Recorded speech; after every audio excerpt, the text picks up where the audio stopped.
Well, howdy, pilgrims. It's your boy MJ coming at you with another episode of the Fantasy Fumble. Hope everyone's doing great today. I'm doing great. Joe, how the hell you doing, brother? I'm doing great too. Was that a Thanksgiving reference with the Pilgrims? Howdy, pilgrims. It was, man. Okay, Also, cool. shout out to John Wayne, the Duke. Absolutely. Love John Yes, sir. Wayne. But how the hell you doing in your fantasy lineup, Joe? How it's that time of the year. You're either in, you're out, or you're fighting for your life. Yeah, 2 leagues I'm pretty much out. There's a slim chance in 1 league I can get in still, but it's very unlikely. But pretty much a lock for the other 4.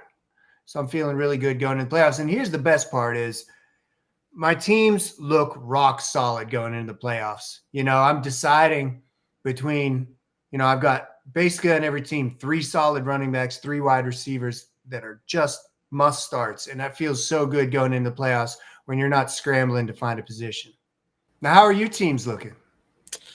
I'm feeling like I only have a chance in about 3 out of 5. I'm automatically eliminated out of 2 of them. I have no chance. One of them, I'm fighting for my life. I'm 5-7, so I need to win out to get the 7 spot. And then the other 2, I'm 6-6. I'm sitting there in a mid rank, but not winning out can cost me a playoff spot as well. So, it's no guarantees for me, no slam dunks. But this year has been a little bit scrappy. A lot of injuries. I've been affected. You got to roll with the punches. So. My hope is though that Breece Hall and Josh Jacobs carry me to the finish line on both leagues. Also helps that I have Patrick Mahomes in 1 league and Josh Allen in the other. So having a stud quarterback, that's your triangle offense, right? But regardless, strong teams. I'm very excited, and this next couple of weeks are going to be extremely crucial as far as production. But anyways, before we get into more specifics there, a word from our sponsors. Hey there, my name is Manny James Gonzalez with PRB, and I'm a real estate agent here in Central Florida. I'm a U.S. Navy veteran, military relocation pro, and big supporter of 2A and veterans' rights. My specialty is VA transactions. I'm also experienced in all parts of real estate. I've been living in Florida for over 20 years, and I can tell you we still believe in freedom down here. One of the greatest job markets, excellent economy, and no state income tax. When it comes to an agent, you want one that's going to be honest, not afraid of a fight, and most importantly, willing to do the things that some agents aren't willing to do. And what's that, Manny? Shoot straight, Dan.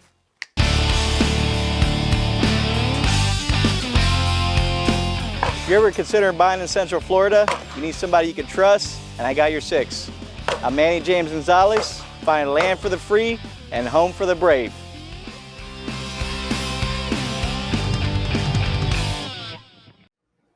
Welcome back, ballers. Now let's get into some news and notes.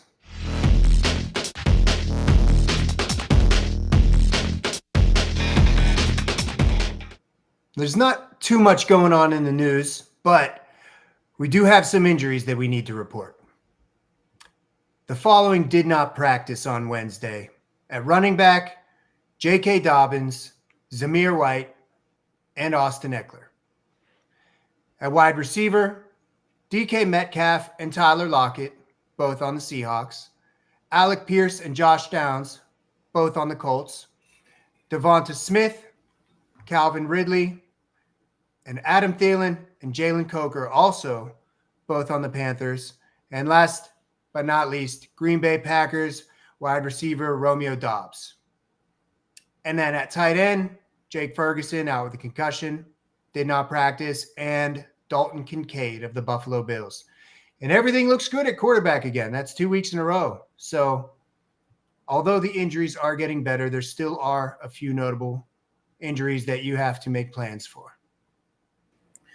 Yeah, I mean, and for the waiver wire, it's pretty much bone dry. There's not really a lot of options. I know with Romeo Doubs out, Dontavian Wicks, wide receiver for the Green Bay, he's like a emergency spot start.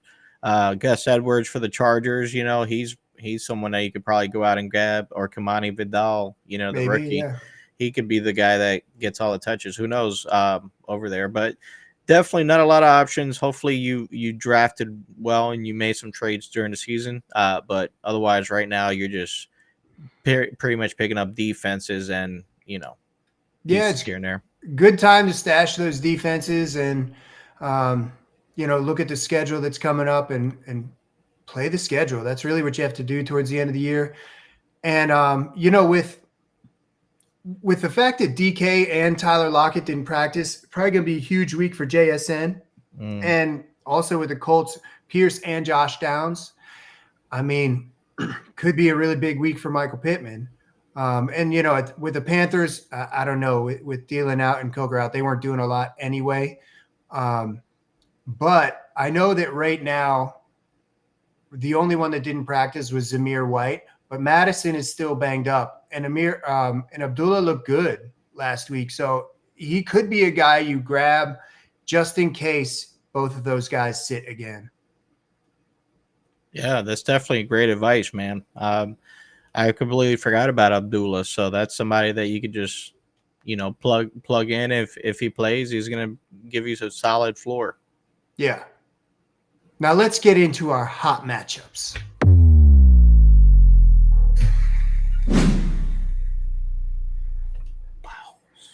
Hot as balls in here.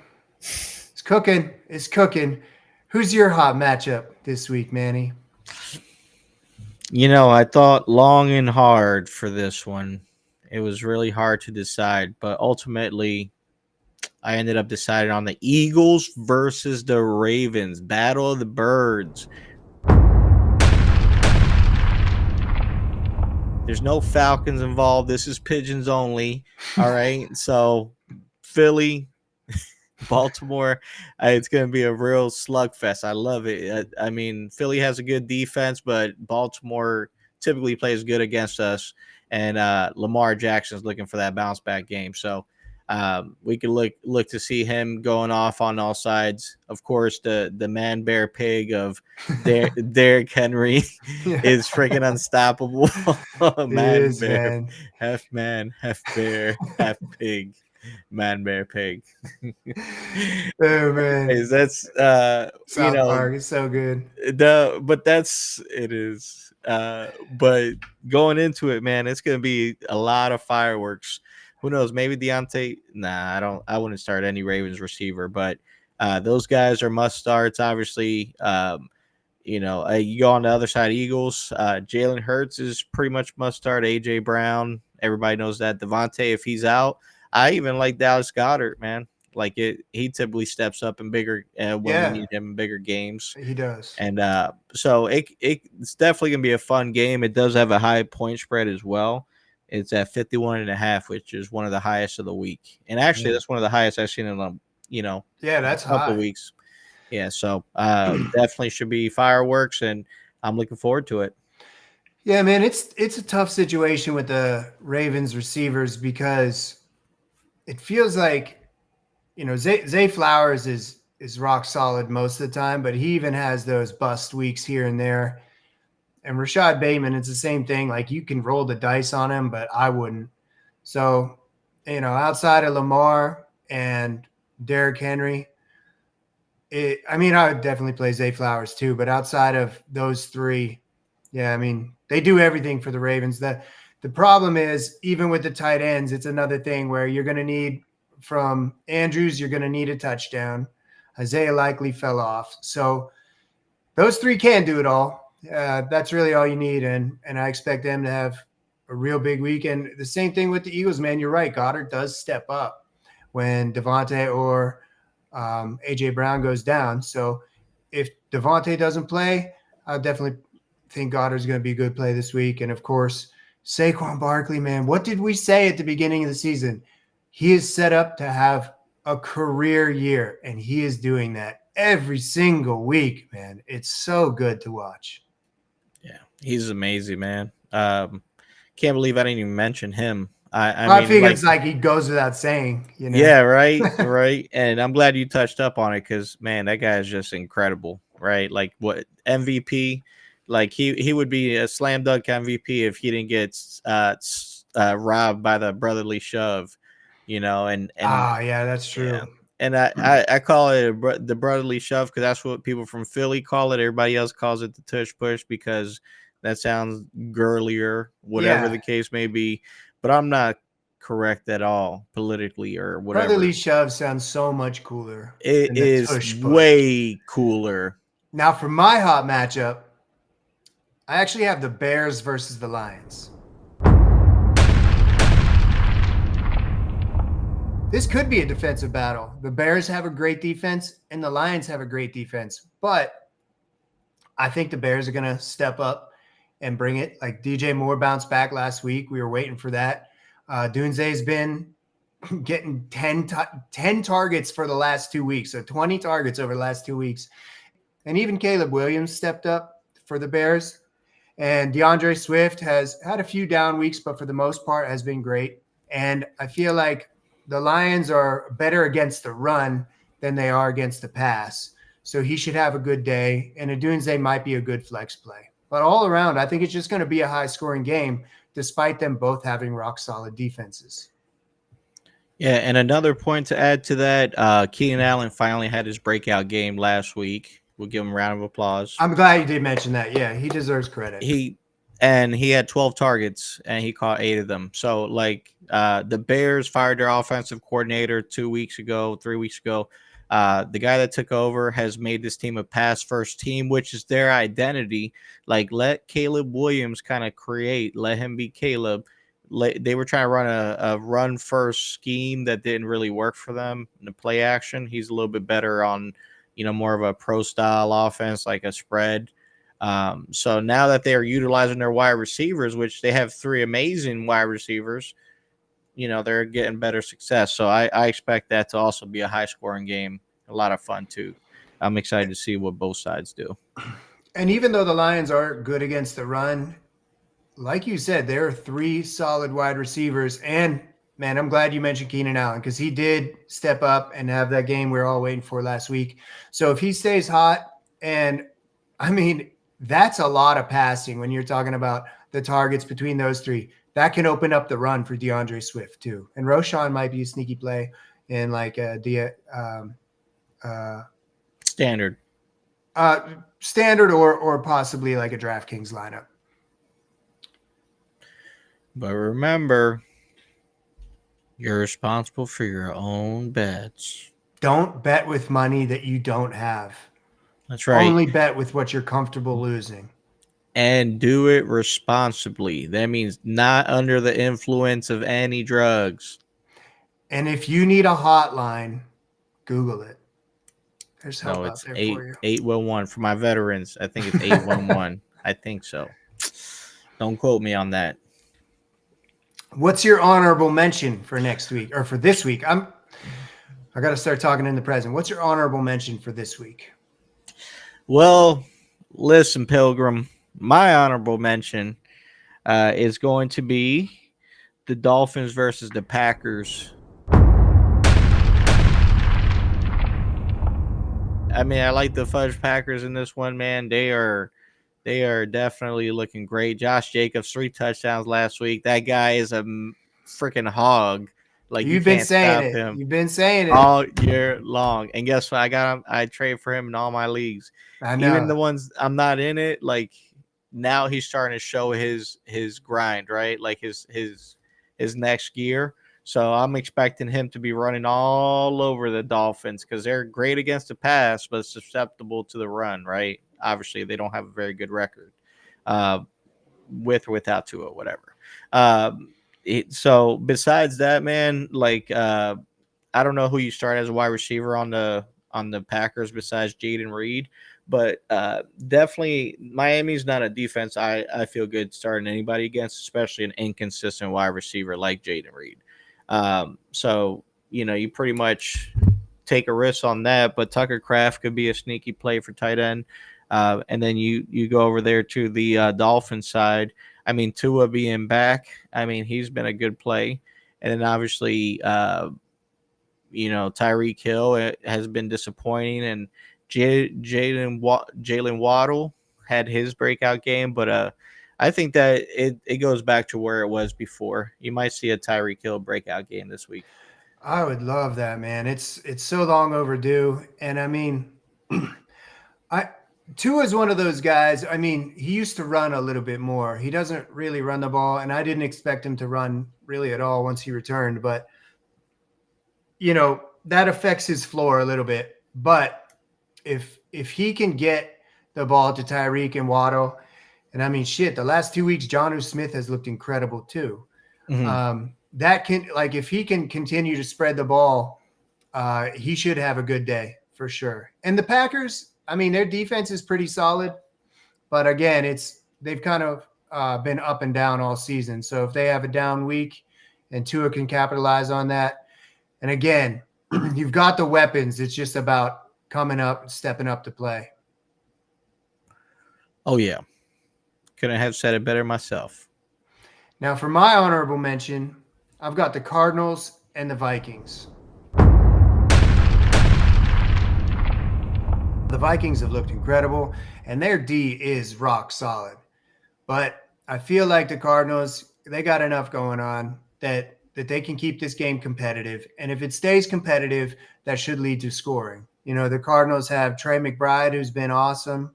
And Kyler Murray's another one of those guys, similar to Tua, where when he's coming to play and he steps up, he's going to have a great game. But he's had some bad weeks and has been hit or miss pretty much throughout the season. And that's kind of how Marvin Harrison Jr. has been. But if they can get in sync against this Vikings defense, which will be difficult, but I believe they can do it because they're 6-5 right now. And they've got they're not in a must-win situation, but pretty close to it. They don't have much time left. So I see Marvin Harrison Jr. stepping up, Trey McBride stepping up. The whole team's healthy. Connor's been healthy all season, knock on wood. If he stays healthy through the end of the season and finishes strong, that could be a serious threat. And, with the Vikings, Sam Darnold, he's been actually pretty consistent. Justin Jefferson's had a couple down weeks, maybe even like 3 down weeks in a row. Jordan Addison is, he had an incredible week last week, but I wouldn't say he's a must start by any stretch. I have him in a couple leagues and he's staying on my bench, but Aaron Jones, he's a must start. And I think that Jefferson, despite having a few down weeks, is a must start. And again, if the teams can keep this competitive, there are a lot of offensive weapons, and that can negate the defense. So if the Cardinals can get up by a score just to set the tone, I feel like the rest of the game should be competitive. Some props I like off of that. I know you're talking about Marvin Harrison right now. For one of the apps that we're using here, I saw a prop of 3.5 over or under for 3.5 receptions for Marvin Harrison. So I took that as a pretty nice over, right? Like, even despite his bad weeks, I agree with you. I think he's going to have a good week. So that could be a really nice prop there. On the Vikings side, obviously Justin Jefferson coming in, off, some quiet games recently. I expect this to be a breakout game because the Cardinals can't cover anybody, and you especially can't cover Jay Jettas, so we're going to – the 78 yards, I took the over on that one because I think he's going to have a monster game. So, but otherwise, good team going at it. You said everybody that we need to, so I don't need to rehash it. And another one I do want to mention is Hawkinson. He's probably your best tight end. Do you have a better option? Probably not. So I'd play him too. Yeah. If you have Taysom Hill, you have a better option. Fucking right. I picked him up in every league. Early. I picked him up early because I just kept seeing the injuries coming. And I'm like, they have no choice but to utilize him now. Let's get into our cold calls.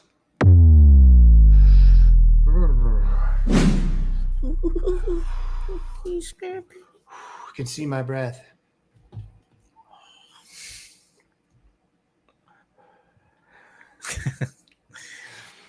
Who's your cold call of the week, Manny?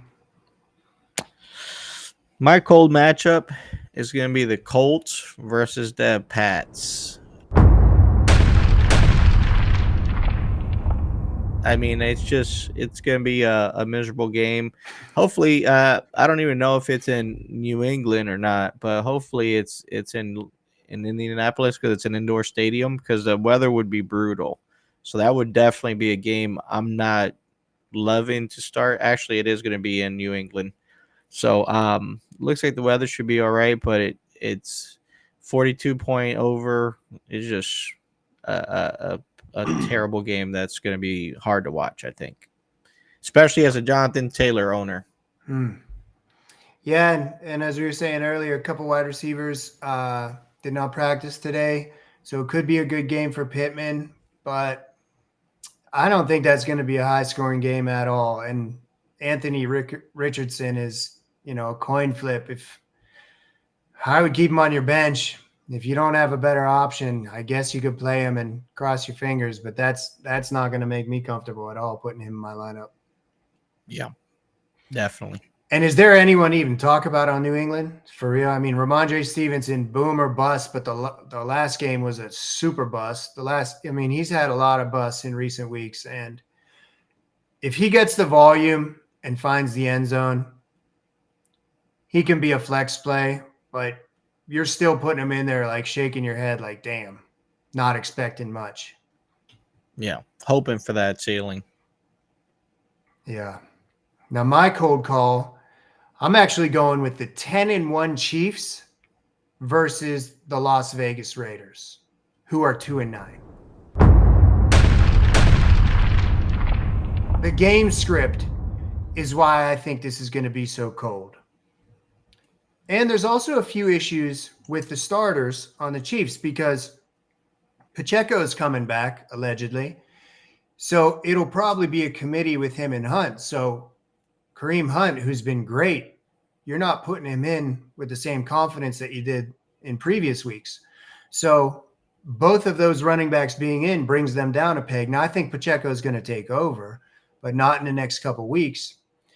Obviously, Mahomes, he's been looking much better, and Kelsey's a must start. There's no doubt about that. But also the Chiefs wide receivers have been incredibly inconsistent all season. Xavier Worthy, he's had a couple big games, and that's great. DeAndre Hopkins had a couple big games. That's great. But they really are like a roll of the dice. And I expected DeAndre Hopkins to be a lot more consistent. He is getting targets, but he's kind of one of those guys that needs volume or the end zone too. So the only must starts on the Chiefs, as far as I'm concerned, this week are Mahomes and Kelsey. Everyone else, you're going to have to wait and see what the playoffs bring. And then with the Raiders, of course, you got Bowers. He's great. He's a must start. But you got issues at running back right now. We don't know if Madison's playing. Madison was never a must start, but he was a guy that would get you at least a solid 10 or 12. And if he's out, I would put in Amir Abdullah. But again, what I mentioned is the game script. And this is what I see happening. The Chiefs getting up by like 2 scores, maybe even more, and just grinding it out. And they're going to grind it out with Kareem Hunt, possibly bring in Pacheco for some carries. But I just see them getting up with a good lead on the Raiders. The Raiders trying to chuck the ball to Jacoby Myers or Brock Bowers, maybe getting some big plays out of those guys. But altogether, I see a low-scoring game and a one-sided game that's going to lead to just heavy run, heavy defensive battle, and really not a lot of offense.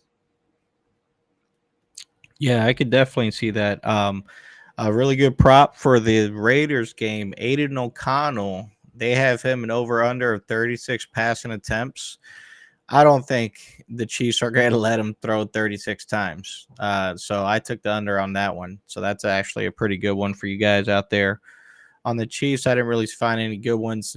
Some of them included, Kareem Hunt.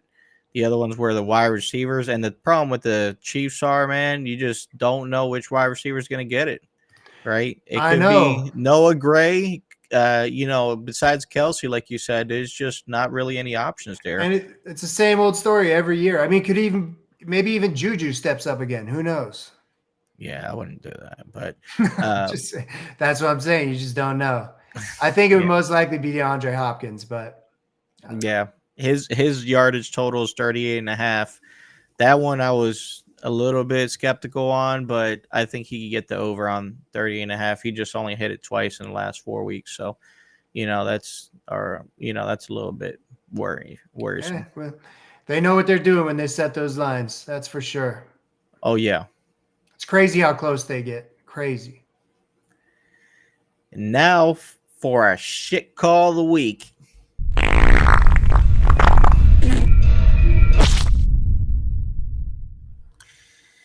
Joe, what was your shit call of the week? Well, we're going to go back to just a shit call that I made a long time ago that I've been watching unfold. And it's not due to the injury. Zach Moss. I basically said it was Zach Moss's backfield. I wasn't thinking about Chase Brown. As soon as I saw Moss getting the volume and I saw him finding the end zone, I kind of wrote off Chase Brown. And before the neck injury, Chase Brown was out there lighting up the field. It was his backfield for a couple weeks before Zach Moss got that neck injury. So if you've looked at Chase Brown, basically for the last 6 to 8 weeks, he's been incredible. And during the first month of the season, I said, that's Zach Moss's backfield. I didn't say you could drop Chase Brown because, of course, what we were just saying, you want to always keep your handcuffs. But he was like at the bottom of the bench, an afterthought for me. And I actually did drop him in a couple leagues. And definitely regret that when you see what he's been doing. Yeah. I can see how you feel shitty after that. You're a big Zach Moss, supporter.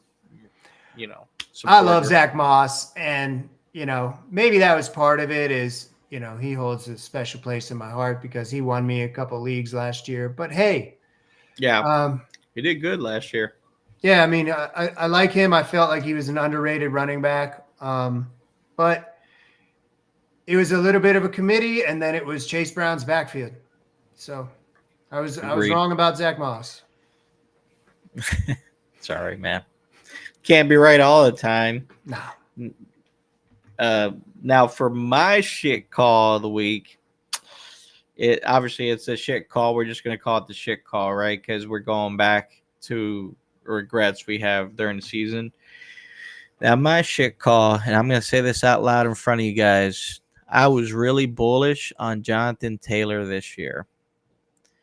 He's had some good games scattered throughout the season, but he has missed more games than he has played. And I had him going as high as 6 overall. When I had my 6th pick, I grabbed Jonathan Taylor.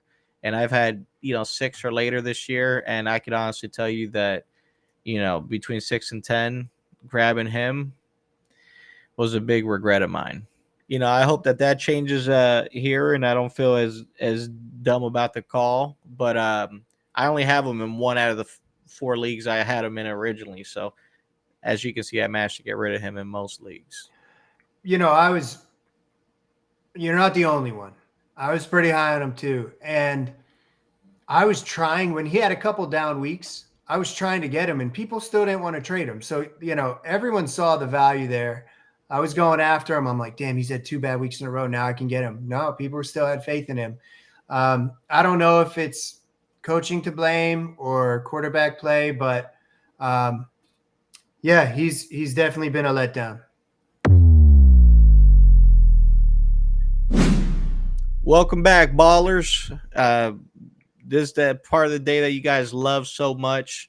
Your favorite part is when you get to cut our freaking voices off and you end the show and you don't continue to binge watch our episodes because it's old news. So we do appreciate all of your support. Joe, do you have any updates for these guys as far as how the schedule is going to be next couple of weeks? No, I mean, we're going to keep you tuned in as much as we can. Happy Thanksgiving. Enjoy time with your family. Enjoy time watching football. And we'll see you next week.